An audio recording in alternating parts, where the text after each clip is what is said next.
Bwana, mambo vipi Mtanzania? Karibu sana katika channel yako pendwa ya Royal TV, sehemu pekee ambapo unapata masimulizi ya kimichezo kila wiki, lakini bila kusahau taarifa za kimichezo kila siku kupitia Royal Television. Cha kufanya basi wewe ingia YouTube na usubscribe katika channel yetu pendwa hii ili uweze kuwa pamoja nasi kila tunapoachia taarifa na masimulizi kila wiki. Bwana, moja kwa moja tuende tukazungumzia kuhusiana na msimamo wa ligi kuu ya NBC, tukizingatia nafasi ya kwanza, nafasi ya pili, ya tatu, lakini bila kusahau KMC ambao anakaribia kushuka daraja. Bwana, ligi kuu ya NBC Premier League imeendelea kushika kasi, huku wananchi Young Africans wakiendelea kuongoza msimamo wa ligi kwa pointi 47 baada ya michezo 19.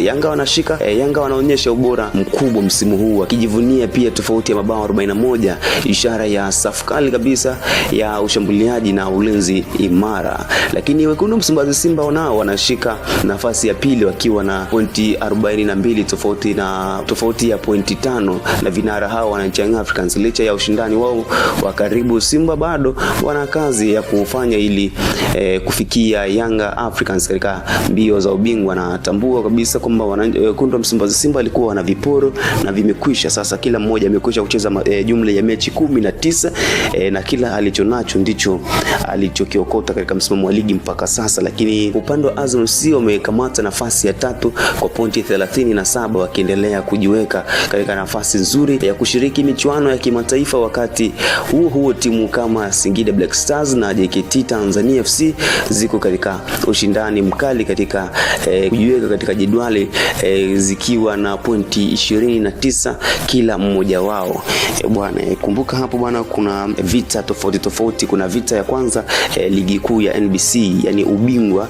Vita ya kwanza ni kuwania ubingwa wa ligi kuu ya NBC, lakini vita ya pili kuwania nafasi ya 4 bora zitakazoshiriki michuano ya mabingwa Afrika, ikiwa ni shirikisho, lakini pia ligi kuu ya NBC, ambapo nafasi ya ligi kuu ya ligi ya mabingwa Afrika ni wekundu Msimbazi Simba dhidi ya wananchi Young Africans. Hawa wanawania kushiriki ligi ya mabingwa barani Afrika.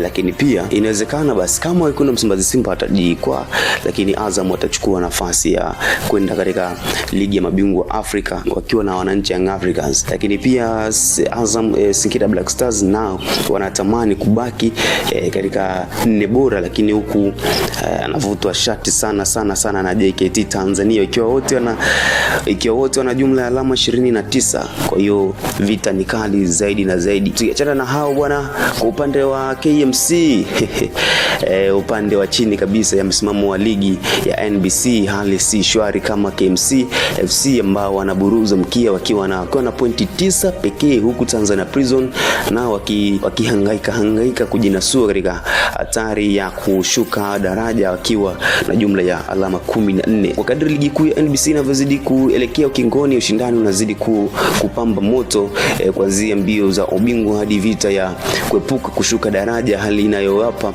mashabiki burudani zaidi. Na sisi tutaacha kukupa burudani. Royal TV tutahakikisha kila siku unapata taarifa za kimichezo. Sasa kwa wewe hapo, unaweza kuniambia kwamba kupitia kwenye comment kwamba wekundu Msimbazi Simba wanaweza kupindua meza na kutoa taji la NBC Premier League, au wananchi Young Africans wataendelea kuonyesha ubabe wao zaidi katika ligi kuu ya NBC Premier League. Lakini cha kufanya kabisa, msikilizaji na mtazamaji wetu, usisahau kusubscribe katika YouTube channel yetu ya Royal TV ili uweze kuwa mwanafamilia zaidi na zaidi. Jina langu ni Emmanuel Pasco, ndio mwenyeji katika ofisi za FIFA. Hadi wakati mwingine, lakini usisahau kusubscribe, kucomment, kulike na kushare ili wengine waweze kupata zaidi.